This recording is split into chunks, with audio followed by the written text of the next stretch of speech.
Welcome to the Independent Advisors Podcast, where we dive into the world of stocks, tradable markets, and financial planning with Jessup Wealth Management's Chief Investment Officer, Mark McKelvey, and CEO, Matt Jessup. You'll hear tips, tricks, and strategies to address your financial well-being, and most importantly, conveyed in a way that everyone can understand. Here are your hosts, Mark and Matt. Welcome to episode 299 of the Independent Advisors Podcast, where Mark McKelvey and I, Matt Jessup, bring you everything you need to know from the past week in the world of financial markets and financial planning. This week, we are blessed to welcome the one and only Nick Whitaker to the podcast. He is Jessup Wealth Management Director of Research and Trading. Nick, welcome. Always good to be here. It's a good night last night. The Knicks pulled out another surprise win. All right, so what was your thoughts on the Knicks sweeping the first two games at home versus the Celtics and the Pacers and the Pacers sweeping Cleveland? What's your thoughts on this? I am flabbergasted, to say the least. We got barn burners happening right now in the NBA, and then you got the Pacers social media trolling Cleveland. Yeah. Oh yeah. You show me that. Yeah, that's it's a lot of fun. A lot of fun. NBA's fun right now. Yeah. It is. And I know everyone kind of jokes that, well, the defense starts in the playoffs. And these guys are putting their back into it. These are some low-scoring games. Yeah, they are really low-scoring games, a lot of them.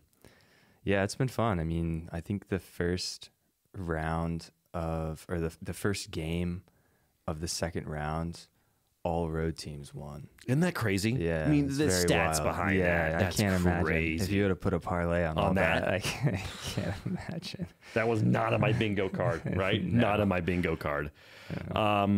Before we do pricing, I want to just remind listeners before we get into the show, if you've been enjoying the Independent Advisors Podcast for a while now and you want to take the next step in your financial journey, I'd encourage you to head to our website. That is jessupwealthmanagement.com.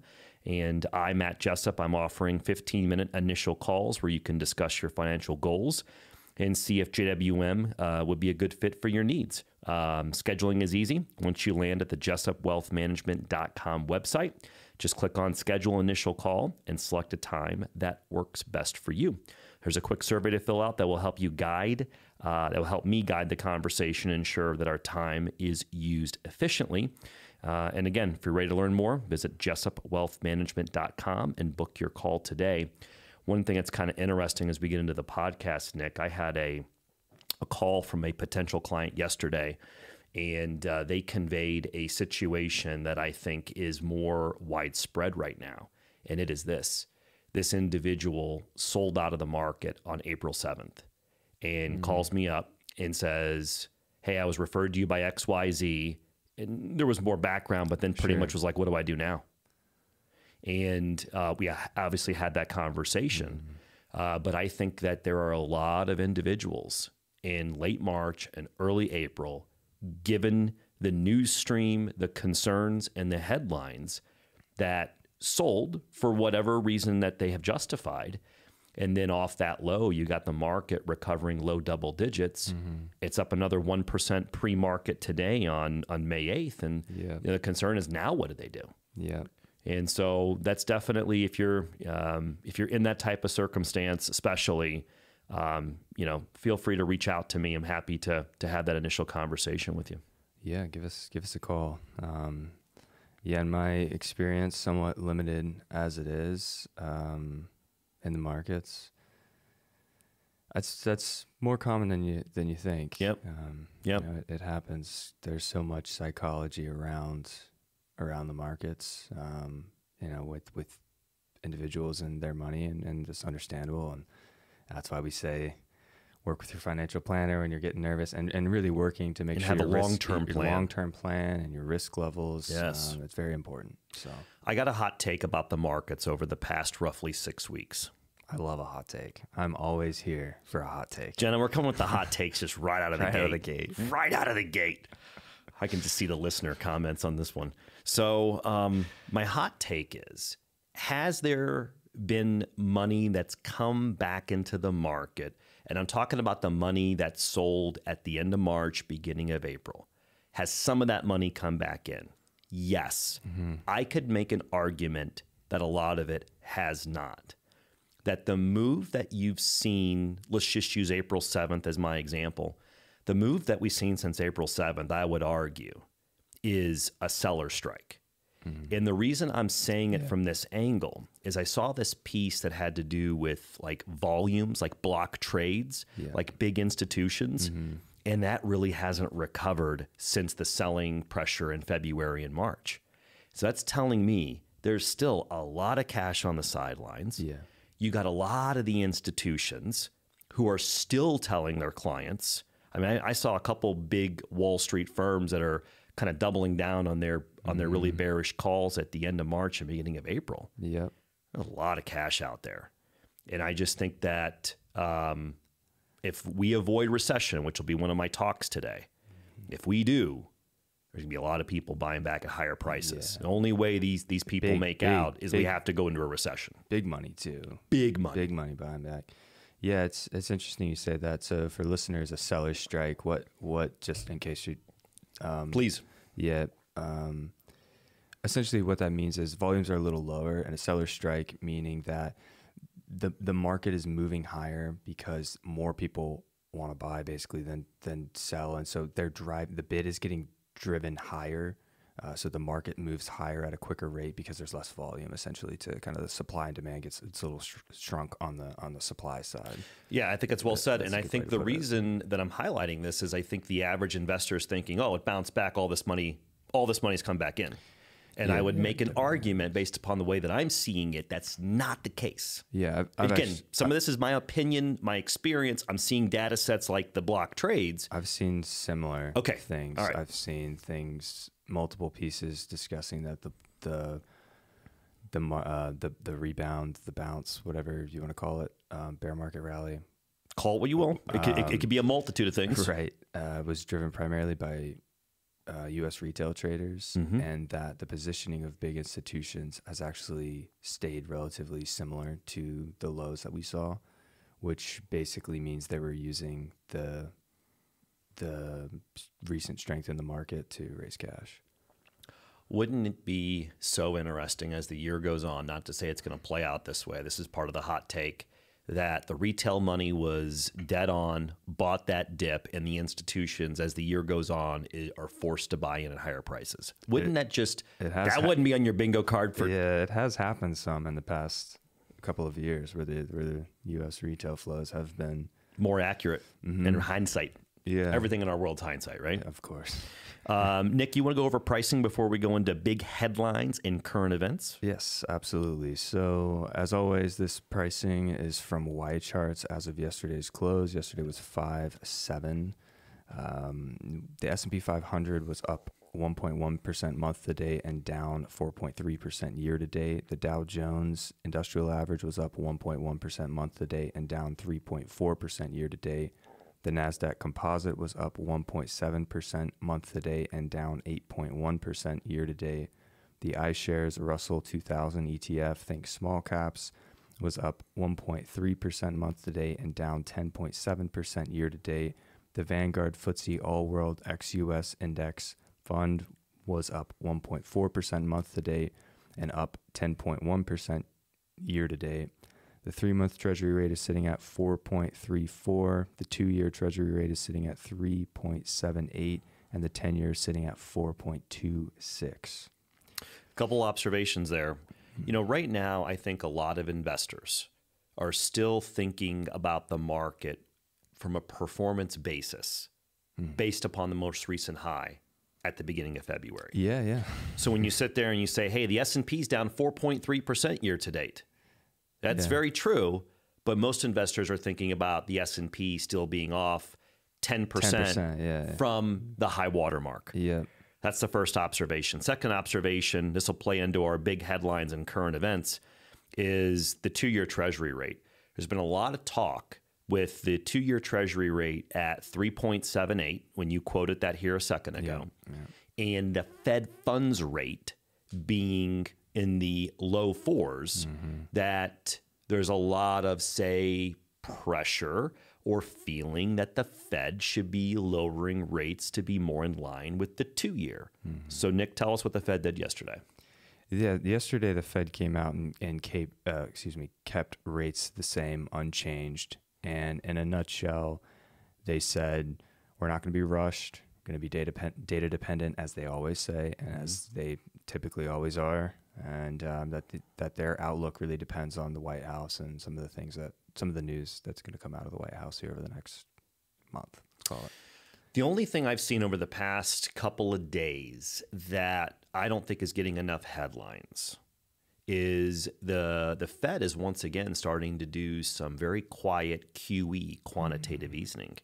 And what that is for our newer listeners is they're literally printing money and they're buying bonds. They're supporting, and this was in regards to 10-year maturity U.S. Treasuries. So I just think it's interesting. I don't think it's getting enough headlines, but the Fed is out there again doing some quantitative easing. They are printing money and buying bonds. You think they're doing that because of some of the volatility that we've seen in the bond market and just to also just kind of like stack up their balance sheet a bit? Yeah, I just think there's a lack of appetite for long-dated treasuries, and they're having to support that right now.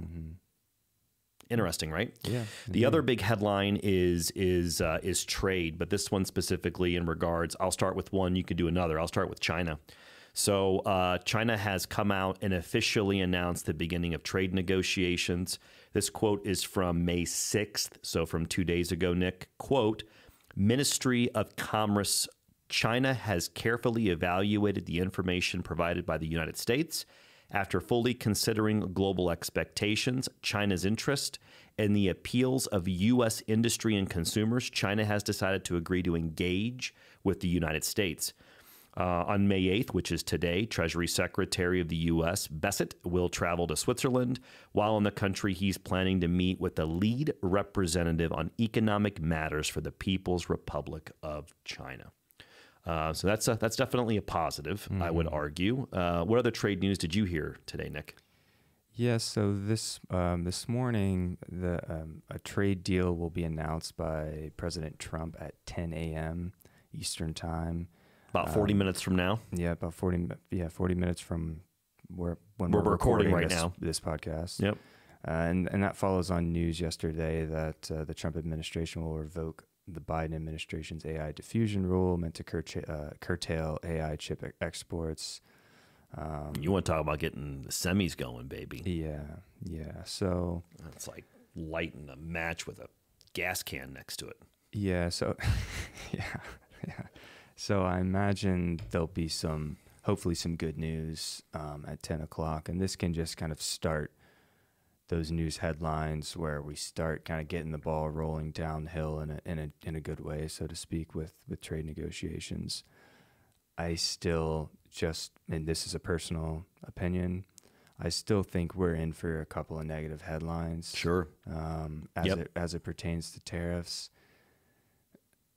for a handful of reasons that I can actually go in a little later on the podcast. I'll even go out there and say, just given the recent move over the past 4 or 5 weeks, it would be natural to see a little bit of consolidation in the market. And so you might see some panic buying in the short term for those that are sitting all in cash. But in my opinion, anything can happen. I just don't think it's going to go straight back up to its February highs. Yeah. It'll be rocky along the way. Yeah. Right? Yeah. Let's transition to tweets, articles, and research from this week. The first thing is I got to highlight companies in their stock buyback announcements. Nick, I saw this piece from Bar Chart, and this was just from 2 days ago.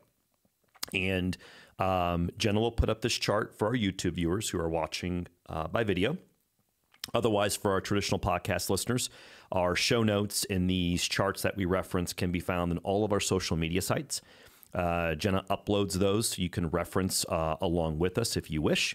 And Nick, this one, the underlying source is Berlini Associates. Hope I said that correct. I've quoted them off and on throughout the years. And it shows U.S. companies buying back stock at a record pace. And what it does is it goes back roughly a decade and shows through May 2nd the aggregate dollar amount of U.S. companies and what they've announced in buying back their own company stock. And we're on pace right now to have a record-breaking year, okay? Now, why is this notable in my opinion? we go back to the metrics of supply and demand. And if these companies are making lots of cash and they want to return money to shareholders, they got a couple tools in their toolbox. One of those tools is they retire stock. They go out in the open market, buy their stock back, and retire those shares. So when you're doing calculations on earnings per share, if you have less shares outstanding, you're raising artificially the value of the shares that remain, right? And so this is a popular way to, in essence, provide a tailwind for stock. You're right? increasing the value of the stock. Of that remains in the market. So this is very good. So it got me thinking. When I saw this chart, it was like a God moment. I had a client reach out to me, and every once in a while, this client has been a long-term shareholder of a specific name. This name is Apple, and this is not a recommendation for or against the stock. This chart is wild. But Jenna will put up this chart for our YouTube viewers. This will also be in our show notes. And this is a chart of shares outstanding for the Apple company, the Apple stock. And the chart goes back to the mid-'80s, Nick. And what you're going to notice is up until around 2012 to ish is when the company stopped issuing stock to raise money and they started buying stock back. Well, it's very notable in the late 2000s what Apple invented. They invented the iPhone. And that really changed the trajectory of their balance sheet and cash flow. Where I'm going with this is the number of outstanding shares of Apple peaked at that point around 25 to 26 billion shares outstanding. They've been consistently buying back shares since that time period. And the share outstanding is now down below 15 billion. And just this past week, they announced another 100 billion stock repurchase program. And so I'm just using this as an example, a very easy illustrative example on how consistent stock repurchases can really return some value to shareholders. So all of a sudden, when you go from 26 billion or so shares outstanding to 15 billion, all things the same, the people who are holding those shares, they're worth more. They're worth more, yeah. Right? Yeah. Again, I want to stress this, not a recommendation for or against Apple. I'm using it as an illustrative purpose because they've been such a big buyer of their shares. Can't stress this enough. I think this is kind of one of those under the radar data points that doesn't get referenced enough. Nick, your thoughts and comments before I go on to the next one. Yeah, the main comment I have for listeners is answering any question that might be popping in someone's head, which is, okay, why do they buy it back? Why buy the shares back? Yeah, let's do that. Companies, especially once they get to a cash profile where they're making money, they're profitable, they're making a bunch of money, they're making a bunch of free cash, you have options as to what you can do with that cash. And sometimes there's very clear answers of, hey, this is where we want to use our CapEx, our capital expenditures. We want to invest big in this area. Sometimes they want to sit in cash for a while. And sometimes they say, the best thing for the company right now is to go out and buy back our shares because we think it's a good deal for the company. We think it's a good deal for our investors. It's a good use of our cash. Yes. And so that's really what it gets down to, is it's making that decision of the company, and the board is saying, that's a good use of our cash. Yeah. I mean, I think I also take it as a bullish sign, because if that board in the C-suite feels their stock is undervalued with where it's going to be, say 3 to 5 years down the road, as an example, and they're doing that to benefit shareholders. And interesting. They feel better about doing that than doing like a couple one-time like special cash dividends, or then just kind of holding the cash, or finding something else to invest in, a small acquisition, or another industry, opening up another kind of like department kind of thing. And I'm speaking broadly here, not just about Apple. Yeah, but, I think it's great. I think it's good for investors to hear that, because I think the other aspect of it is returning cash to investors via dividends. And I think the reason that is not as popular for companies is the last thing they want to do is cut a dividend. So, you know, a stock buyback is a lot easier to pause. You know, you start doing dividend raises, it's kind of like you raise that, you don't want to cut it, or you know what I mean? Yeah, you don't drop it. You don't want to drop that. When you drop your dividend, that's a very bad sign for the market. Absolutely. For big investors do not like that. Do not like it. Yeah. So my second piece, and I think this will be very insightful, okay? My second piece is, will we have a recession or not? And if we did, what does that mean for the stock market, right? So listeners and viewers, to be very direct, is there still a possibility that we have a recession later this year or next year? Yes, that's a possibility. Yeah, absolutely. I know the market has rallied really hard off that low. We're not back to the all-time highs that we saw in February, but are we out of the woods yet from the recession concerns? No. So I want to throw this out there, because then it leads to the thought of, well, if we did, how bad could it get? How bad could it get for risk assets in the stock market? And what caught my eye was this piece from Callie Cox on May 6th. We've had Callie Cox on the podcast before.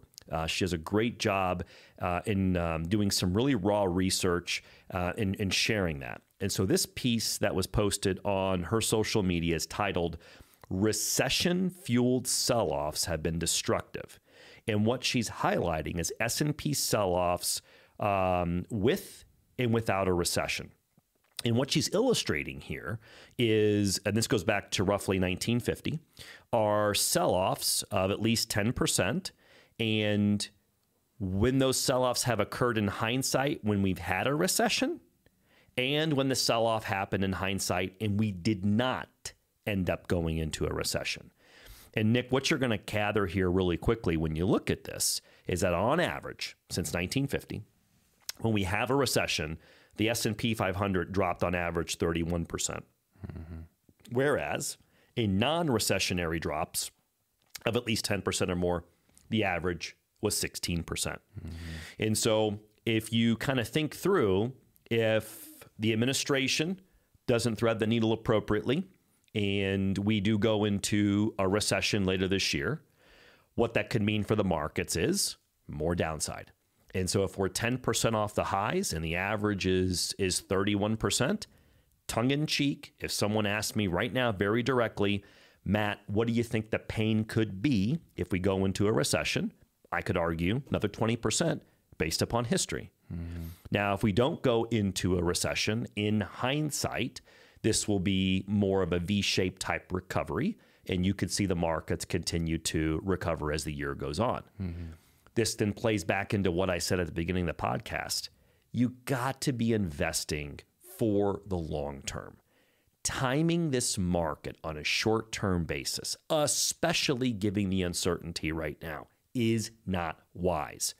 Could you be tactical and maybe raise and lower stock exposure from time to time? I'm not against that. But making big moves, jumping in and out, is not something I would advocate. Before I go to the next topic, your comments, Nick. I think I would just piggyback on the very last thing you said there. I almost would never advocate to be jumping 100% of your investments in and out of the market. Raise a little cash, and investors and institutional investors do that all the time. And that's more of a allocation decision, right? Yes. That's different than jumping in and out of the market. So my next topic, and I'm going to play this into two things. My next topic is I saw this piece from Ryan Dietrich about S&P for performance after recovering 50% of bear market losses since 1950. I'm going to go over these stats, but I'm also, with Jenna's polite reminder yesterday, we're going to review some stats from a month ago that I think will be very enlightening. But let's start with the piece at hand.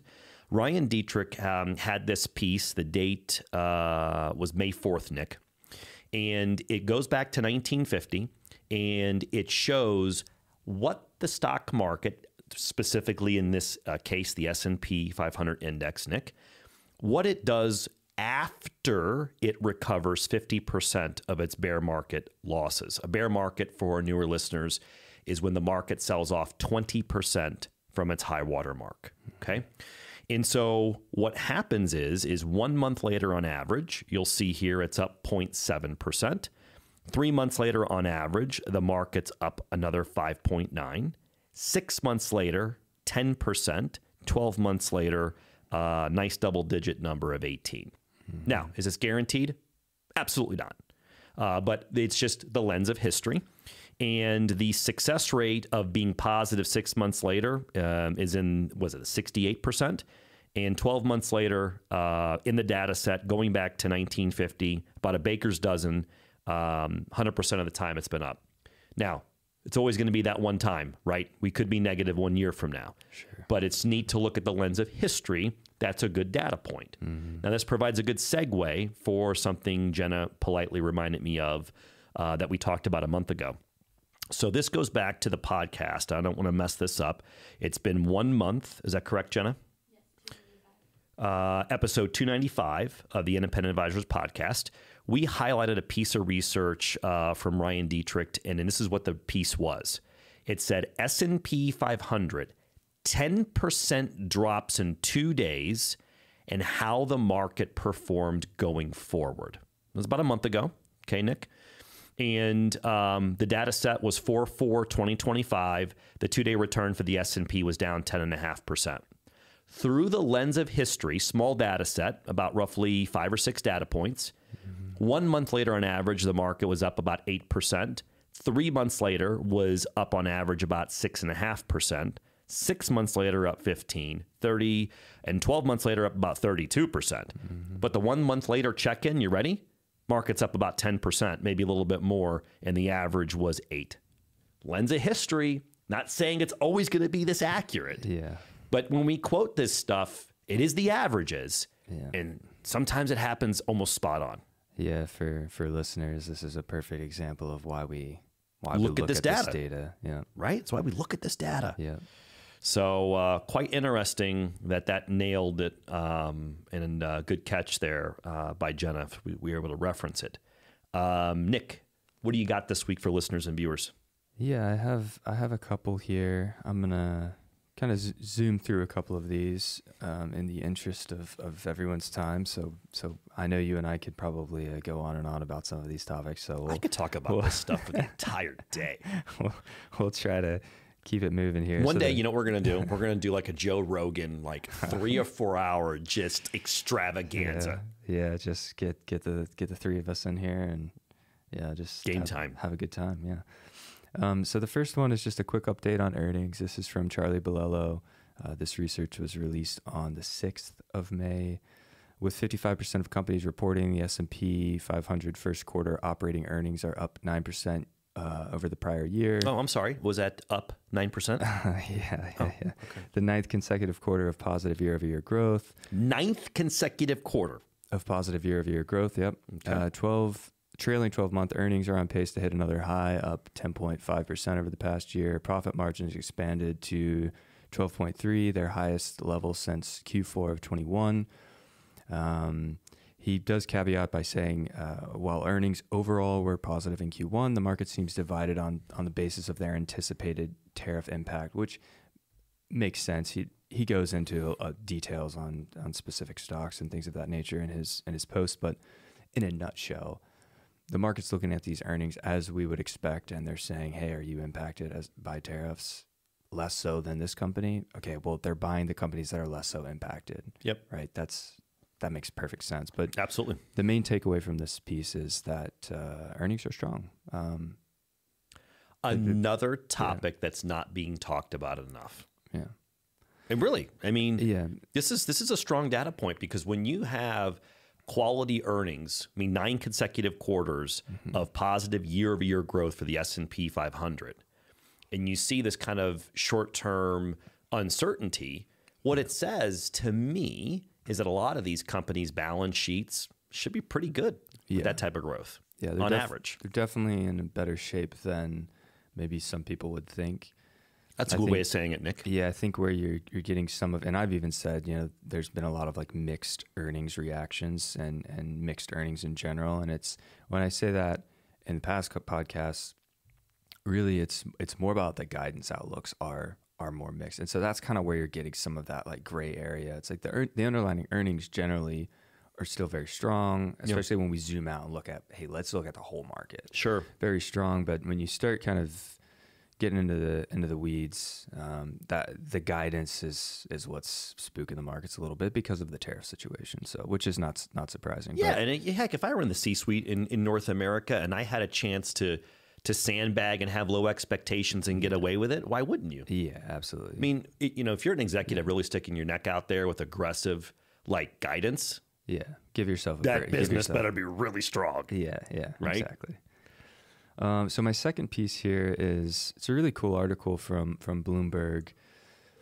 And I encourage listeners to check it out. You should be able to read a couple free articles, unless you've reached your limit. And it was a deep dive on exactly how the tariffs would actually impact consumer goods. Mm-hmm. And they took this ship that is called the OOCL Violet. And it's one of the first ships to see the impact of the 145% tariff on nearly half of Chinese cargo. And it basically goes through and it breaks down and uses estimates, of course, on what the new tariffs are actually going to look like for these goods and for the importers, and kind of explaining it. So there's a ton of infographics in the article, and we'll throw up one here for listeners that shows the estimated value of the Chinese goods. That this is just one individual ship. Mm-hmm. So there's $231 million of estimated goods, and the tariff on those Chinese goods, and the tariffs on those Chinese goods, subject to the 145 tariff, where the tariffs are $335 million. The Chinese goods not subject to the tariff, about $250 million, subject to about $75 million of tariffs. And then you can see the goods from other countries in this chart. And then what I did for listeners, we'll throw this chart up because I think it's interesting. And if listeners want to pause it and kind of read some of these comments that I pulled from the article, by all means. A bunch of their little infographics break down the different categories of goods: knitted apparel, industrial machinery, electrical equipment parts, cars, what's trucks, on the ship. What's on the ship. Mm-hmm. And then it showed the estimated value of goods, and it showed the new estimated tariffs. Interesting. And so you can get a sense this is just one ship, but there's so many different goods on there, and you can really see the value of these tariffs. And it's a good piece to really understand. So what does this actually mean? The original value of items on this ship was $564 million. And if I'm reading this correct, that's going to be subject to $417 million in tariffs. Correct. In taxes, import tax. Correct. Okay. And so when you start going down and looking at this, if you're a consumer and you're thinking, oh, okay, well, like how much do we actually get from China? What do we get from China?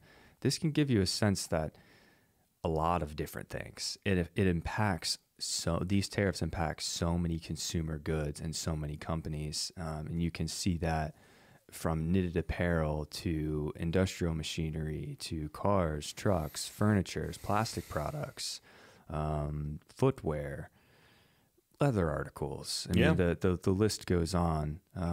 So it's a cool article, I think. And again, this is hindsight kind of stuff, because these tariffs we know are likely to change very soon, with the first announcement again coming in 15 minutes from where we are now. Yeah. So I don't want listeners to get too hung up on this or worried about this. It's more just to give you some actual hard data. Yeah, give an example of what this is going to do. What does this actually mean? Why did the market freak out so much? Wow. And this is why the market freaked out so much, is because what this does is, especially if you even think about like a U.S. business, and there are some U.S. businesses in here that that the article quotes. So the fish and seafood section, it's a small section, but $3 million value on that ship, subject to 3 million new tariffs. Yeah. And the president of one of these fisheries that's basically pulling these in from Buffalo, New York, Okay. said that it's a bunch of frozen cod, essentially, Okay. right? And he said, quote, "Our margin is slim. We have to pass that cost along to consumers." Not surprised. Right. So when you pass that cost along to consumers and the price doubles, as we've seen these prices, and it might not be double because it's got to go Are you going to have some importers. demand destruction on that? Exactly. Demand destruction. Once you destruct demand, some companies can't even deal with the margins, like passing along that. And so what happens is you kind of really crush the demand in the economy. And that's where the recession talks come from. Sure. So I think this is a good chart. Good illustration of that. And a good of what illustration could lead to it. Right. That's right. Right. The one thing that caught my eye is on this chart, listeners and viewers, if you're listening by traditional podcast, under the subcategory of toys and sports equipment, right? It has comments from the article. Yeah. $323,000 worth of basketballs bound for Cincinnati totaled $469,000 in new tariffs. How much b-ball's happening in Cincinnati that I'm unaware of? Yeah. Yeah, it's pretty cool. That's a lot of basketballs. It's a cool article. I really do. I encourage listeners to check it out. It won't take you that long to read. That's good, though. I think it's good to make it relational, right? Yeah. You hear about these tariffs and how it could affect goods. That's why we're not, in my opinion, out of the woods yet, because even if we have, let's say over the next 3-4 weeks, all these tariff deals end up happening, you're still going to have some disruptions to the supply chain. This stuff's going to lag 3, 4, 5, 6 months. And the longer it goes on, The more worse exponential ramifications that'll occur. Exactly. And the article goes into that a little bit as well. So the last piece I have is a quick piece from Bloomberg again, but it's from Goldman Sachs, who basically says that bear rallies are the norm. Goldman Sachs Group Bear market strategist. rallies, for our new listeners, are rallies within downdrafts for the market, like downturns. Yep. Goldman Sachs strategist Peter Oppenheimer said the asymmetry for equity investing is poor. Sharp rallies within bear markets are the norm, not the exception. There's a chart here that we'll throw up that shows kind of where we are, and some of these, as you mentioned, alluded to earlier in the podcast, some of these big money shops, these big banks, these institutions still have cash on the sideline and are trying to figure out What they're going to do here. what are the chances of a recession. Do we put cash back to work, Yep. or are we going to have another leg lower? And they show you kind of looking at average corrections in this chart. And, you know, if it's going to be an average correction with a bear market, kind of the typical trajectory that you would expect based on trading days, essentially. Yeah. So it's a cool chart. Just I wanted to throw the chart up for listeners, really as a way to think of and remind listeners that we could still break either way. Yeah, I mean, what this says to me is the next 2 months are very important for the market. Very important. Because you get past 2 months, you look at the lens of history, you'll know if we're guiding towards a recession or not based upon this data in another 2 months, right? Yeah. So we're not out of the woods yet. And I'm not saying this directly towards Goldman, but just there's multiple big banks and investment firms that were negative in March and early April and still are. I'm not saying Goldman's in that group. That way we don't get nasty grams from them. Yeah. But I know there are several I've seen in the headlines, and it'd be interesting to see that if we don't go into a recession, how they handle that. Yeah, that's sometimes I don't envy those guys' jobs, those top strategists at the bulge brackets who have to make these calls. And yeah, sometimes they get it right, but man, when they get it wrong, They got kahunas the size of mangoes. Yeah, it's a very tough. Being a strategist is tough. Yeah. So, well, next week's important for us. We got episode 300 of the Independent Advisors podcast on deck. We're going to do a special after hours podcast on Wednesday. We're going to record at 4 o'clock. I'm going to have some cocktails are going to be involved. All right. I'm sure I'll get on the soapbox for something. I'm sure I'll get poked one way or another. We can get you on the soapbox. We can get you on the soapbox for the Knicks. You easily can get me on the soapbox talking about the Knicks. But yeah, it's going to be fun next week, and Jenna will get that up in the system the following day on Thursday. So for our regular listeners, we'll be recording on May 14th at 4, and then we're going to release that sometime on May 15th. I know Jenna will. Before we break off here, Nick, final thoughts, comments on the economy, the market? No, just hang in there. You know, I know it's been a wild ride. So I don't think we're out of the woods yet. Not out of the woods. Volatility's still going to come around. Yeah. My only other words of wisdom is we're kind of on the tail end of earnings season. There's still some late reporters that I know, like in the tech space, some in the consumer space I'm thinking of. I won't name specific names that still have to report, but for the most part, a majority of S&P 500 companies have reported their Q1 earnings. So I think we're going to have the next focus will be the jobs report coming up here. Okay. Yeah. So we'll cut it there. Thank you for listening to episode 299 of the Independent Advisors Podcast. We'll be back with you next week for the pivotal episode 300. Take care, everyone. Thank you for listening to the Independent Advisors Podcast. If you're interested in hearing more, hit the subscribe button so you can be notified every time a new episode gets released. Feel free to share with friends, family, and follow us on Twitter at Jessup Wealth, Facebook, and LinkedIn. Mark and Matt will continue to share beneficial information on these social media sites. Also, check out the podcast tab on their website. That's www.jessupwealthmanagement.com. There you'll find links to every episode of the Independent Advisors. Have questions or topics you want to discuss on the show? Message us on Twitter, LinkedIn, or send an email with the words questions and topics in the subject line to inquiries@jessupwealthmanagement.com. We'll talk about it right here on the podcast. Certain sections of this commentary may contain forward-looking statements based on reasonable expectations, estimates, projections, and assumptions. Forward-looking statements are not guarantees of future performance and involve certain risks and uncertainties which are difficult to predict. All indices are unmanaged and are not available for direct investment by the public. Past performance is not indicative of future results. This podcast is provided for general informational purposes only and does not constitute either tax, legal, or financial advice.